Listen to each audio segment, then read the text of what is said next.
Chapter 29 of Mansfield Park by Jane Austen. The ball was over, and the breakfast was soon over too. The last kiss was given, and William was gone. Mr. Crawford had, as he foretold, been very punctual, and short and pleasant had been the meal.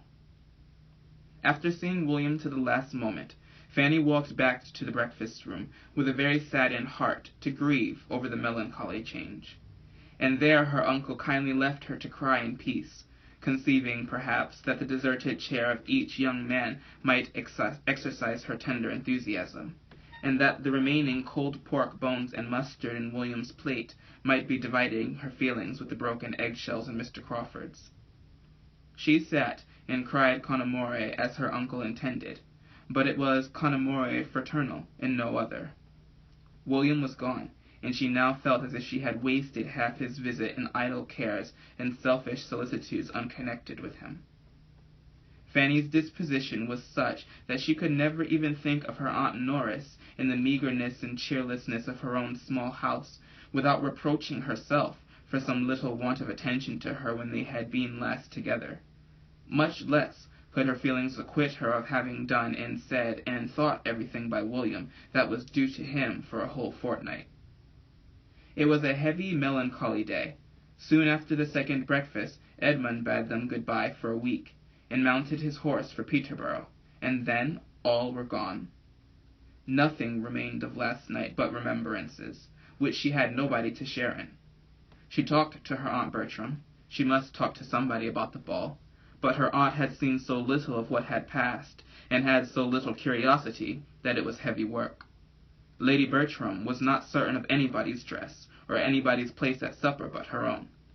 She could not recollect what it was that she had heard about one of the Mrs. Maddoxes, or what it was that Lady Prescott had noticed in Fanny. She was not sure whether Colonel Harrison had been talking of Mr. Crawford or of William when he said he was the finest young man in the room. Somebody had whispered something to her. She had forgotten to ask Sir Thomas what it could be, and these were her longest speeches and clearest communications. The rest was only a languid, "Yes, yes, very well. Did you? Did he? I did not see that. I should not know one from the other." This was very bad. It was only better than Miss Norris's sharp answers would have been. But she, being gone home with all the supernumerary jellies to nurse a sick maid, there was peace and good humor in their little party, though it could not boast much beside. The evening was heavy like the day. "I cannot think what is the matter with me," said Lady Bertram when the tea-things were removed. "I feel quite stupid. It must be sitting up so late last night. Fanny, you must do something to keep me awake. I cannot work. Fetch the cards. I feel so very stupid." The cards were brought, and Fanny played at cribbage with her aunt till bedtime, and as Sir Thomas was reading to himself, no sounds were heard in the room for the next 2 hours beyond the reckonings of the game. "And that makes 31, 4 in hand and 8 in crib. You are to deal, Mom. Shall I deal for you?" Fanny thought and thought again of the difference which 24 hours had made in that room, in all that part of the house. Last night it had been hope and smiles, bustle and motion, noise and brilliancy, in the drawing-room and out of the drawing-room and everywhere. Now it was languor and all but solitude. A good night's rest improved her spirits. She could think of William the next day more cheerfully, and as the morning afforded her an opportunity of talking over Thursday night with Mrs. Grant and Miss Crawford in a very handsome style, with all the heightenings of imagination and all the laughs of playfulness which are so essential to the shade of a departed ball, she could afterwards bring her mind without much effort into its everyday state, and easily conform to the tranquillity of the present quiet week. They were indeed a smaller party than she had ever known for their whole day together, and he was gone on whom the comfort and cheerfulness of every family meeting and every meal chiefly depended. But this must be learned to be endured. He would soon be always gone, and she was thankful that she could now sit in the same room with her uncle, hear his voice, receive his questions, and even answer him, without such wretched feelings as she had formerly known. "We miss our 2 young men," was Sir Thomas's observation on both first and second day, as they formed their very reduced circle after dinner, and in consideration of Fanny's swimming eyes, nothing more was said on the first day than to drink their good health. But on the second it led to something farther. William was kindly commended, and his promotion hoped for. "And there is no reason to suppose," added Sir Thomas, "but that his visits to us may now be tolerably frequent. As to Edmund, we must learn to do without him. This will be the last winter of his belonging to us, as he has done." "Yes," said Lady Bertram, "but I wish he was not going away. They are all going away, I think. I wish they would stay at home." This wish was levelled principally at Julia, who had just applied for permission to go to town with Maria, and as Sir Thomas thought it best for each daughter that the permission should be granted, Lady Bertram, though in her own good nature she would have not prevented it, was lamenting the change it made in the prospect of Julia's return, which would otherwise have taken place about this time. A great deal of good sense followed on Sir Thomas's side, tending to reconcile his wife to the arrangement. Everything that a considerate parent ought to feel was advanced for her use, and everything that an affectionate mother must feel in promoting her children's enjoyment was attributed to her nature.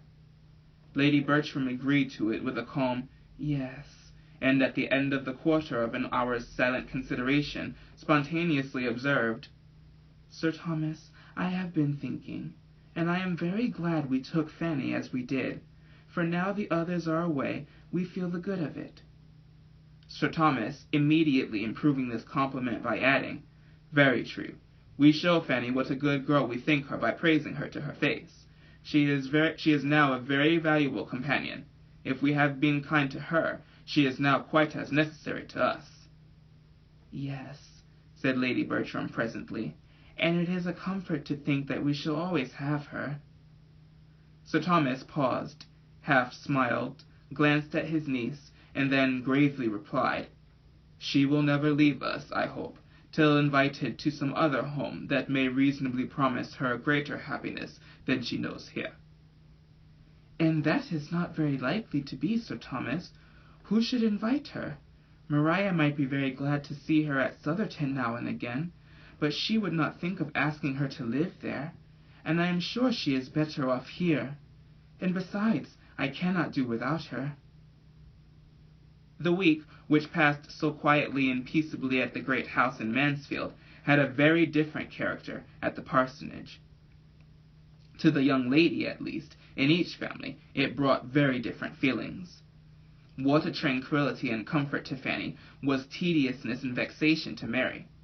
Something arose from difference of disposition and habit, one so easily satisfied, the other so unused to endure. But still more might be imputed to difference of circumstance. In some points of interest they were exactly opposed to each other. To Fanny's mind, Edmund's absence was really, in its cause and its tendency, a relief. To Mary it was every way painful. She felt the want of his society every day, almost every hour, and was too much in want of it to derive anything but irritation from considering the subject for which he went. He could not have devised anything more likely to raise his consciousness than a week's absence, appearing as it did at the very time of her brother's going away, of William Price's going too, and completing the sort of general breaking up of a party which had been so animated. She felt it keenly. They were now a miserable trio, confined within doors by a series of rain and snow, with nothing to do and no variety to hope for.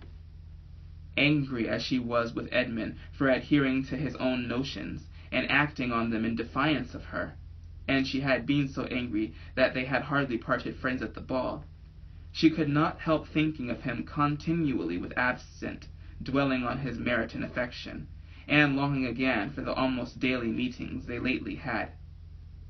His absence was unnecessarily long. She should not have planned such an absence. He should not have left home for a week, when her own departure from Mansfield was so near. Then she began to blame herself. She wished she had not spoken so warmly in their last conversation. She was afraid she had used some strong, some contemptuous expressions in speaking of the clergy, and that should not have been. It was ill-bred. It was wrong. She wished such words unsaid with all her heart. Her vexation did not end with the week. All this was bad, but she had still more to feel when Friday came round and brought no Edmund, when Saturday came and still no Edmund, and when, through the slight communication with the other family which Sunday produced, she learned that he had actually written home to defer his return, having promised to remain some days longer with his friend. If she had felt impatience and regret before, if she had been sorry for what she said and feared it too strong effect on him, she now felt and feared it tenfold more. She had, moreover, to contend with one disagreeable emotion entirely new to her: jealousy. His friend, Mr. Owen, had sisters. He might find them attractive. But at any rate, his staying away at a time when, according to all preceding plans, she was to remove to London, meant something that she could not bear. Had Henry returned, as he talked of doing at the end of 3 or 4 days, she should now have been leaving Mansfield. It became absolutely necessary for her to get to Fanny to try to learn something more. She could not live any longer in such solitary wretchedness, and she made her way to the park, through difficulties of walking, which she had deemed unconquerable a week before, for the chance of hearing a little in addition, for the sake, or at least, of hearing his name. The first half-hour was lost, for Fanny and Lady Bertram were together, and unless she had Fanny to herself, she could hope for nothing. But at last Lady Bertram left the room, and then almost immediately Miss Crawford thus began, with a voice as well regulated as she could: "And how do you like your cousin Edmund staying away so long? Being the only young person at home, I consider you the greatest sufferer. You must miss him. Does his staying longer surprise you?" "I do not know," said Fanny, hesitatingly. "Yes, I had not particularly expected it." "Perhaps he will always stay longer than he talks of. It is the general way all young men do." "He did not, the only time he went to see Mr. Owen before." "He finds the house more agreeable now. He is a very pleasing young man himself, and I cannot help being rather concerned at not seeing him again before I go to London, as will now undoubtedly be the case. I am looking for Henry every day, and as soon as he comes there will be nothing to detain me at Mansfield. I should like to have seen him once more, I confess. But you must give my compliments to him. Yes, I think it must be compliments. Is not there a something wanted, Miss Price, in our language, a something between compliments and love, to suit the sort of friendly acquaintance we have had together? So many months' acquaintance. But compliments may be sufficient here. Was his letter a long one? Does he give you much account of what he is doing? Is it Christmas gaieties that he is staying for?" "I only heard a part of the letter. It was to my uncle, but I believe it was very short. Indeed, I am sure it was but a few lines. All that I heard was that his friend had pressed him to stay longer, and that he had agreed to do so. A few days longer, or some days longer. I am not quite sure which." "Oh, if he wrote to his father, but I thought it would have been to Lady Bertram or to you. But if he wrote to his father, no wonder he was concise. Who could write chat to Sir Thomas? If he had written to you, there would have been more particulars. You would have heard of balls and parties. He would have sent you a description of everything and everybody. How many Miss Owens are there?" "3 grown up." "Are they musical?" "I do not know at all. I never heard." "That is the first question, you know," said Miss Crawford, trying to appear gay and unconcerned, "which every woman who plays herself is sure to ask another." "It is very foolish to ask questions about any young ladies, about any 3 sisters just grown up, for one knows, without being told, exactly what they are. all very accomplished and pleasing, and one very pretty. There is a beauty in every family, it is a regular thing. 2 play on the pianoforte, and 1 on the harp, and all sing, or would sing if they were taught, or sing all the better for not being taught, or something like it. I know nothing of the Miss Owens, said Fanny calmly. You know nothing, and you care less, as people say. Never did tone express indifference plainer. Indeed, how can one care for those one has never seen? Well, when your cousin comes back, he will find Mansfield very quiet. All the noisy ones gone, your brother and mine, and myself. I do not like the idea of leaving Miss Grant. Your brother and mine, and myself. I do not like the idea of leaving Miss Grant now the time draws near. She does not like my going. Fanny felt obliged to speak. You cannot doubt your being missed by many, said she. You will be very much missed. Miss Crawford turned her eye on her, as if wanting to hear or see more, and then laughingly said, Oh, yes, missed as every noisy evil is missed when it is taken away. That is, there is a great difference felt. But I am not fishing. Don't compliment me. If I am missed, it will appear. I may be discovered by those who want to see me. I shall not be in any doubtful or distant or unapproachable region. Now Fanny could not bring herself to speak, and Miss Crawford was disappointed, for she had hoped to hear some pleasant assurance of her power from one whom she thought must know, and her spirits were clouded again. The Miss Owens, said she soon afterwards. Suppose you were to have one of the Miss Owens settled at Thornton Lacey. How should you like it? Stranger things have happened. I dare say they are trying for it, and they are quite in the light, for it would be a very pretty establishment for them. I do not at all wonder or blame them. It is everybody's duty to do as well for themselves as they can. Sir Thomas Bertram's son is somebody, and now he is in their own line. Their father is a clergyman, and their brother is a clergyman, and they are all clergymen together. He is their lawful property. He fairly belongs to them. You don't speak, Fanny. Miss Price, you don't speak. But honestly now, do not you rather expect it than otherwise? No, said Fanny stoutly. I do not expect it at all. Not at all, cried Miss Crawford with alacrity. I wonder at that. But I dare say you know exactly. I always imagine you are. Perhaps you do not think him likely to marry at all, or not at present.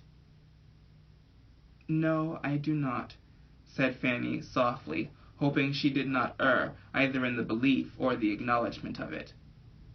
Her companion looked at her keenly, and gathering greater spirits from the blush soon produced from such a look, only said, He is best off as he is, and turned the subject. End of chapter 29.